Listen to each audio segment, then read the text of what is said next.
China is also fighting back against the U.S. this morning. The Chinese government says American claims it helped get Snowden out of Hong Kong are, quote, groundless and unacceptable. Around the world, there are growing questions about how the U.S. let Snowden slip away. Bill Plant is at the White House. Bill, good morning. Good morning. You bet there are questions. And the big question here this morning is not only how did the U.S. let Snowden get away, how did it lose him, but at this point, whether it can get him back. And how did what is now a very embarrassing situation for the Obama administration get so out of control?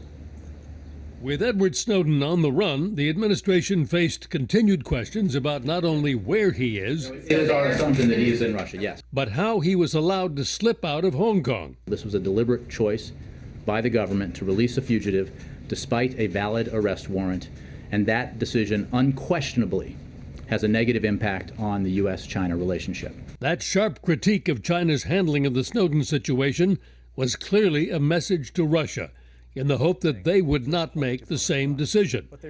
President Obama responded diplomatically to a question about whether he thought his Russian counterpart Vladimir Putin would return Snowden to the U.S. We're following all the appropriate legal channels and working with various other countries to make sure that rule of law is observed.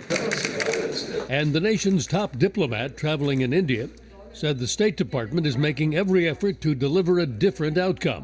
In an interview with CBS News' Margaret Brennan. All of our folks are in touch with people in an effort to try to persuade our Russians, the colleagues, that this is important. We have returned 7 prisoners to them in the last 2 years that they requested.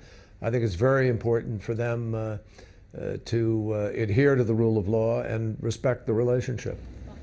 In Washington, there's a lot of finger pointing about how this could have happened and a lot of anxiety about what happens next. The White House press secretary and the Secretary of State both implied that there would be repercussions if the Russians weren't helpful, but they didn't say what those would be, and at this point, they have very few options.